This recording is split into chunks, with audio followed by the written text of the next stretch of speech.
5 years ago, I was earning quite good money, yet for some reason I always felt financially stressed. My closet was full of clothes I never wore. My garage was stuffed with equipment I had used maybe twice, and my bank account kept emptying before I could fill it, despite earning more than most people around me. I had fallen into a trap that millions of people fall into every year, believing that income determines wealth. But the reality is exactly the opposite. What matters is not how much you earn, but how much you keep. And how much you keep is almost entirely determined by how you relate to your possessions. The average American household contains more than 300,000 items. 300,000. That is not a typo. And the uncomfortable truth that no one wants to admit is this. The vast majority of these items were purchased with money that could have been quietly compounding into real wealth, instead of collecting dust in closets, garages, and storage units that cost even more money to maintain. Minimalism is not about deprivation, about surrounding yourself with nothing, or about turning into a monk who rejects all material things. At its core, it is actually about being intentional and using things with purpose. By intentional, I mean deliberate. Over the past 5 years, I have developed 50 rules that have fundamentally changed my relationship with money, possessions, and how I engage with both. These are not theories I read in a book. They are principles I have tested in my own life, revised when they didn't work, and refined until they became automatic behaviors.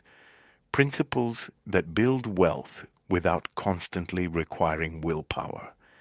Because I have applied them in my own life, it will be much easier for you to apply and experience them as well. You don't need to implement all of them. Choose 5 or 10, the ones that resonate with you, and actually put them into practice. Even that will put you ahead of the 90% of people who consume this kind of content and do nothing with it. Let's start with the rules that change everything. Rule 1 is the 2-day rule, and it applies to every habit you are trying to build, especially financial habits. The principle is simple. Never skip twice. If you are trying to track your spending every day and you miss a day, that's fine. Life happens. But don't let that one day turn into 2 days, 3 days, and then a month-long tracking gap. The same applies to investing, budgeting, checking your accounts. Every financial behavior you are trying to build, missing once is human. Missing twice is the beginning of quitting. So make sure you set yourself a reminder. Rule 2 is the nightly reset.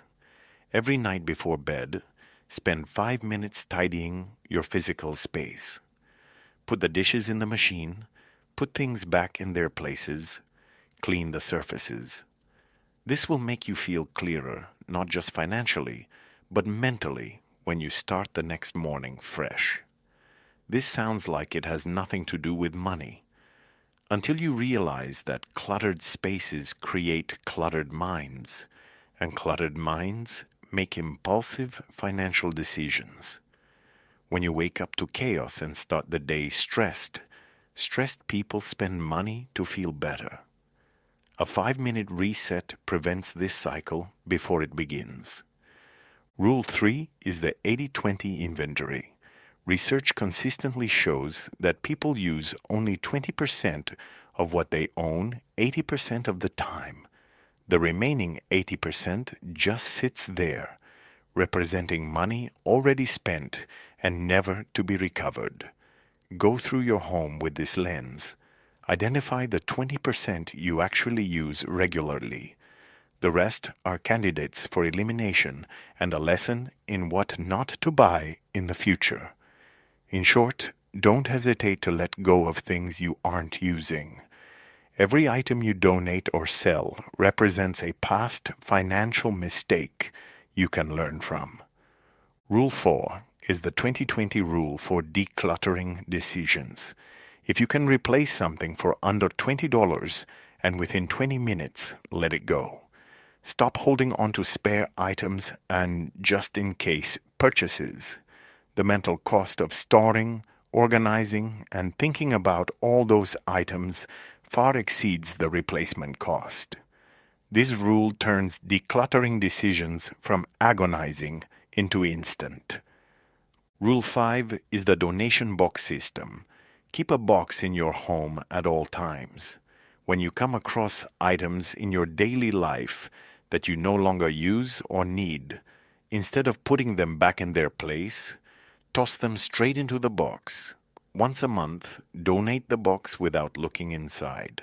This creates a constant flow of items leaving your home, serves as a continuous reminder of past spending mistakes, and in turn reduces future spending mistakes. Rule 6 is to invest in experiences rather than things. Research from Cornell University and other institutions consistently shows that experiences create far more lasting happiness than material purchases. This is because an experience, having been lived once, holds the potential to be relived. The happiness from buying something new fades quickly once you get used to it. This is called hedonic adaptation. But memories from experiences grow more valuable over time as you recall them fondly and forget the minor inconveniences. Direct your discretionary spending toward travel, learning, relationships, and events rather than objects, because these are what ultimately lead you to genuine experience. Rule 7 is the home rule. Everything you own should have a designated place where it lives. When items don't have homes, they end up on counters, floors, tables, and chairs. Visual clutter creates mental clutter. Mental clutter leads to decision fatigue. Decision fatigue causes poor financial choices. The chain seems indirect until you notice how many impulsive purchases are made by someone who is mentally exhausted from battling chaos all day. Rule 8 is automation over willpower. Automate every financial behavior that needs to happen regularly. Bill payments, investment contributions, savings transfers, subscription management. Think of this money as disappearing the moment your paycheck arrives, as if it never passed through your hands. Willpower is a limited resource that depletes throughout the day. Every decision you have to make about money is one that can go wrong when you are tired, stressed, or emotional. Automation eliminates the decision entirely, bringing the probability of failure to zero. Rule 9 is to feel the opportunity cost not just intellectually, but deeply. Every time you say yes to spending money, you have said no to everything that money could have been. That $60 dinner is not just $60. It is also the $150 it would have grown into over 20 years if invested. It is the freedom that comes with having a larger financial cushion. It is the options that open up when you have more resources. Train yourself to see both sides of every spending decision, the visible purchase and the invisible opportunity cost. Rule 10 is planned inaccessibility. Block out specific times when you are completely unreachable. No phone, no notifications, no interruptions.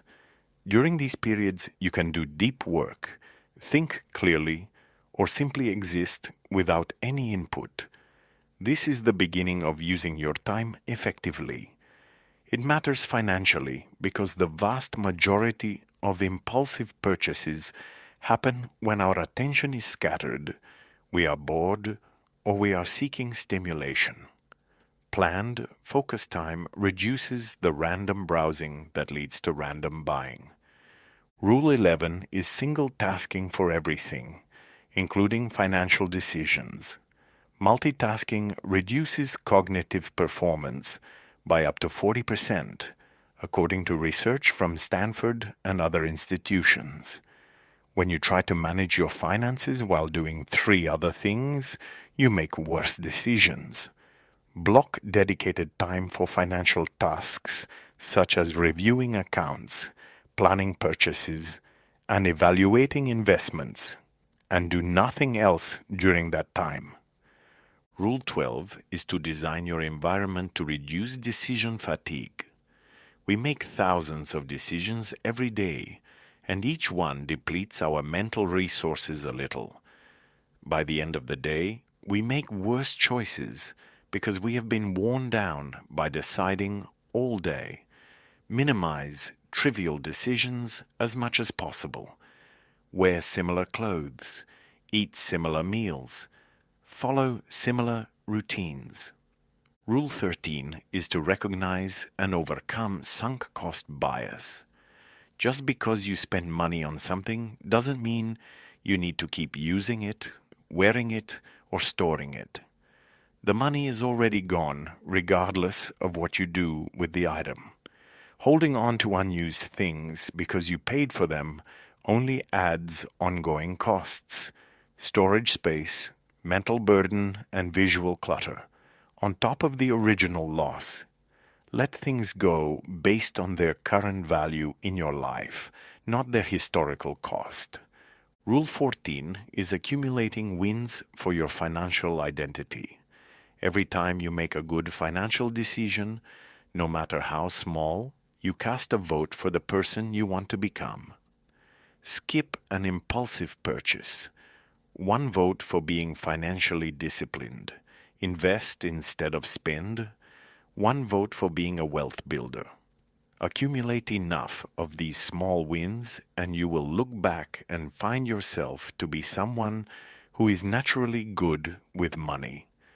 Not through willpower, but through identity. Rule 15 is to systematically investigate what actually makes you happy. Being drawn towards something you genuinely love will also pull your motivation to a much higher level. Most people spend money on categories simply because they always have, not because they've stopped to ask whether those purchases actually bring satisfaction.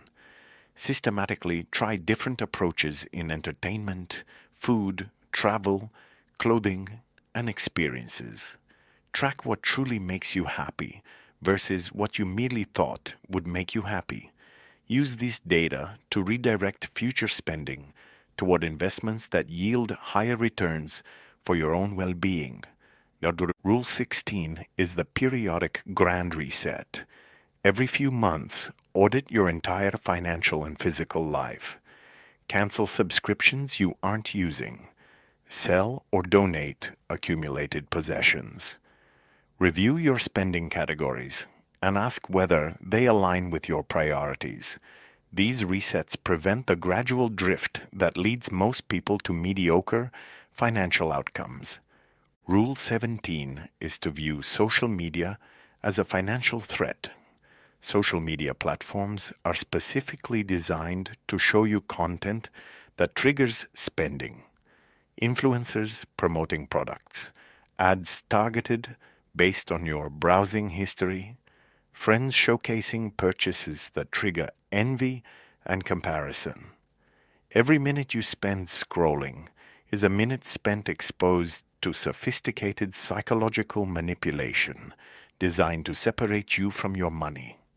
This also matters for the point raised earlier about using your time productively. Rule 18 is planned and limited screen time. Beyond social media specifically, screens in general facilitate spending. Online shopping is frictionless. Entertainment subscriptions accumulate because digital purchases feel less real than physical ones. Set specific times when screens are and aren't allowed. Rule 19 is to replace passive consumption with active creation. Watching television, scrolling social media, and playing video games directly spend money through subscriptions and equipment. But they also indirectly spend money through the consumer mindset they create. Active pursuits, building something, exercising, learning a skill, producing art. Build your identity as a creator. Creating always puts you one step ahead. Rule 20 is to manage your attention as carefully as your money. Attention is unquestionably more valuable than money because it is absolutely finite. You can always earn more money, but you can never get more time or attention. Every hour spent consuming content or browsing products is an hour not spent building wealth, health, or relationships. Using attention consciously and at precisely the right moment matters deeply. Rule 21 is the 90% rule for all decisions. If something isn't 90% yes, if it isn't a clear and definite yes, it's a no. This applies to purchases, commitments, opportunities, relationships, everything. Mediocre choices crowd out great ones. By saying no to everything that isn't clearly excellent, you create space for the things that are truly worthy of your money and attention. Rule 22 is accepting that popular choices are most likely wrong for you. Most Americans carry credit card debt. Most Americans are overweight. Most Americans report being stressed about money. Most Americans have less than $1,000 in emergency savings. The fact that most people do something does not mean it is right. Consciously question mainstream assumptions about what to buy, how to spend, and what success looks like. Rule 23 is to resist upgrade culture. The entire consumer economy is designed to make you feel that what you have is inadequate. New phone models every year, new car models, new versions of products you already own that work perfectly. Consciously resist the upgrade cycle. Rule 24 is the 24-hour rule for non-essential purchases. Before buying something that isn't necessary and time-sensitive, wait 24 hours, add it to your cart, and close the browser. Write it on a list and look again tomorrow. The vast majority of impulse purchases won't survive this cooling off period because they were never really about the item. They were about the momentary desire to buy something. Rule 25 is to calculate the cost per use before buying. A $100 item you use twice costs $50 per use. A $300 item you use 300 times costs $1 per use. Price tags lie about real value. Cost per use reveals it. Before every significant purchase, estimate how many times you will realistically use the item. If the cost per use looks high, reconsider. Rule 26 is to conduct a weekly subscription audit. The subscription economy is designed to extract money from you continuously with minimal friction. Companies know that most people sign up and forget. Schedule a weekly or monthly review of every recurring charge. Cancel anything you haven't used recently or don't anticipate using soon. Rule 27 is to keep a 30-day purchase list.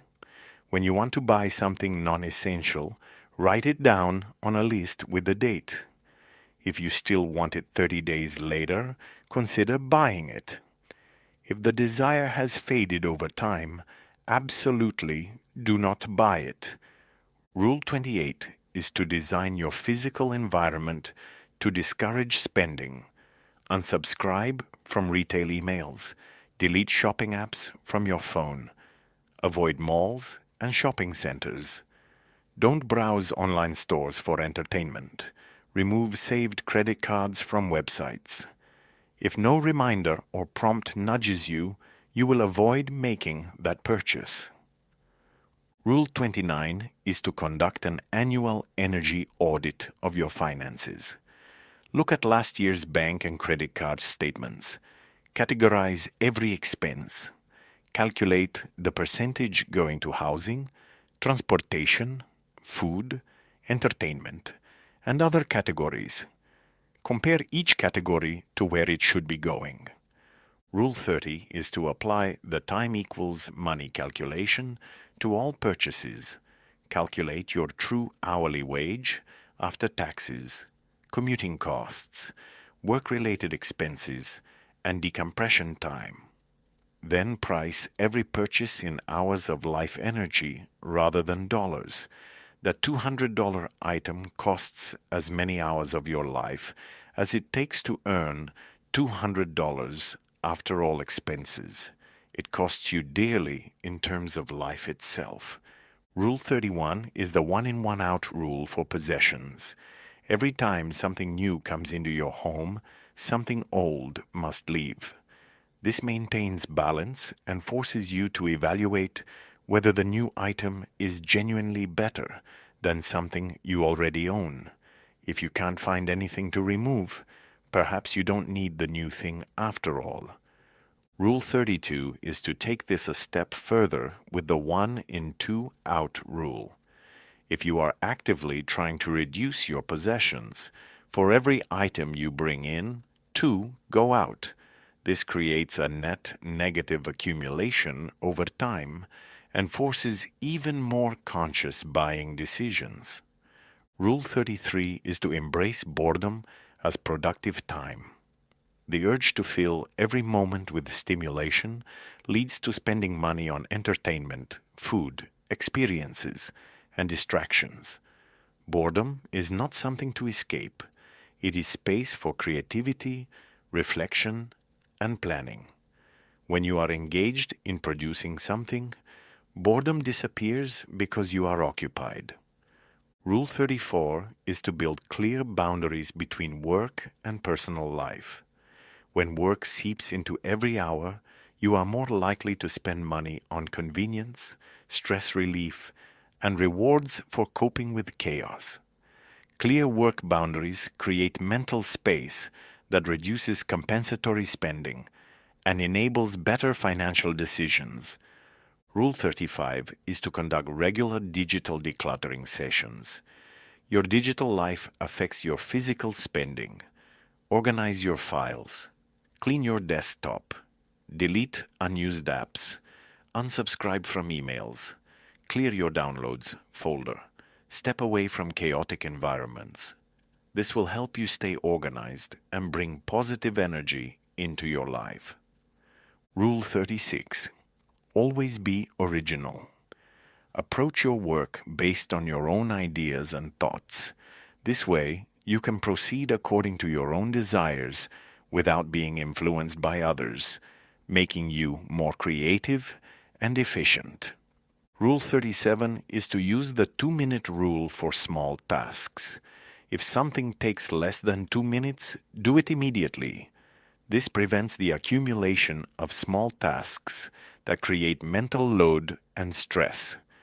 Stressed people spend more money. Strive to act instead of procrastinate. Rule 38 is to ignore the minimalist gatekeeping around item counts. Some people claim you are only a true minimalist if you own fewer than 150 or whatever arbitrarily small number of items. Ignore this entirely. Minimalism is not about reaching a specific number. Focus on functionality, not on the count. Rule 39 is the 90/90 rule for decluttering decisions. If you haven't used something in the past 90 days and don't expect to use it in the next 90 days, you can safely remove it from your life. This provides a clear decision framework that works for most items.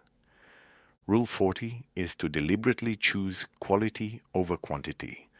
One excellent item that lasts 10 years is almost always cheaper than 5 mediocre items, each lasting 2 years. The upfront price is higher, but the total cost over time is lower. This applies to clothing, appliances, furniture, tools, and nearly everything else. Buy with the long term in mind, without shying away from quality. Rule 41 is to build a capsule wardrobe. Limit yourself to a small number of versatile, high-quality clothing items that all work together. This eliminates the problem of a closet full of clothes, yet nothing to wear, reduces decision fatigue every morning, and dramatically cuts clothing spending over time. Rule 42 is meal planning as a financial strategy. Decide what you will eat for the week before going to the grocery store. Buy only what you need for those meals. This eliminates food waste, reduces impulse purchases at the store, and cuts off the expensive delivery orders you resort to when you don't know what to make. Rule 43 is to recognize lifestyle creep and actively fight it. As income rises, spending tends to automatically rise to match it. Whenever your income increases, raise your savings rate as well, and consciously keep your lifestyle below your income level. Lifestyle creep is the enemy of wealth building. Rule 44 is to save unexpected income entirely. When unexpected money comes in, tax refunds, bonuses, gifts, inheritance, save or invest 100% of it. This money was never part of your regular budget, so you won't miss it if you don't spend it. Saving windfalls is one of the fastest ways to build wealth precisely because it is essentially painless. Rule 45 is to understand that comparison is the thief of financial joy. Other people's spending is irrelevant to your financial situation. Their income, expenses, goals, and constraints are different from yours. Focus only on whether you are making progress relative to your past self. Rule 46 is to track net worth rather than income. Income is a vanity metric. Net worth, assets minus liabilities, is the metric that actually measures wealth. Someone earning $60,000 who consistently invests will eventually be wealthier than someone earning $200,000 who spends everything. Track what matters. Rule 47 is to calculate the true cost of ownership for major purchases. The cost of a car is not the sticker price. It also includes insurance, fuel, maintenance, parking, registration, depreciation, and the opportunity cost of the capital invested. When acquiring an item, think not just about the price at that moment, but also about the expenses you will incur afterward. Rule 48 is to treat your health as your highest return investment. Health expenses bankrupt more Americans than any other cause. Preventive health measures such as exercise, nutrition, sleep, and stress management are relatively inexpensive, but dramatically reduce lifetime health care costs. Rule 49 is to be selfish about protecting your financial foundation. Build your own stability first, then expand your generosity. On an airplane, you put on your own oxygen mask first, then help others. The same principle applies to finances. Rule 50 is to remember that minimalism is fundamentally about freedom, not restriction. Every dollar you don't spend on things you don't need buys freedom. Freedom from debt, freedom from financial stress, freedom to leave a job you hate, freedom to take risks on opportunities you love, freedom to help people in need, freedom to live by your own values rather than the consumption patterns society imposes on you. These 50 rules represent years of experimentation and thousands of small trials in my own life. Some will resonate with you immediately. Others may seem extreme or unnecessary for your situation. The point is not to follow all of them rigidly. It is to find the principles that work for your specific circumstances and apply them consistently over time. Wealth is not built through a single dramatic action. It is built through thousands of small decisions made slightly better than average, compounding over years and decades. Every time you pause before a purchase, resist an upgrade, choose experience over stuff, or question whether something truly adds value to your life, you cast one more vote for financial freedom. Who you will be 5 years from now will be shaped largely by the habits you build today. The rules that seem small and insignificant in the moment are precisely the ones that create significant results over time. Start with one rule, master it until it becomes automatic, then add one more, then another. The compound effect applies to habits just as it does to money. Small changes applied consistently create results that look like magic from the outside, but are really just math. You don't need to reorganize your entire life this week. You just need to start. Choose one rule.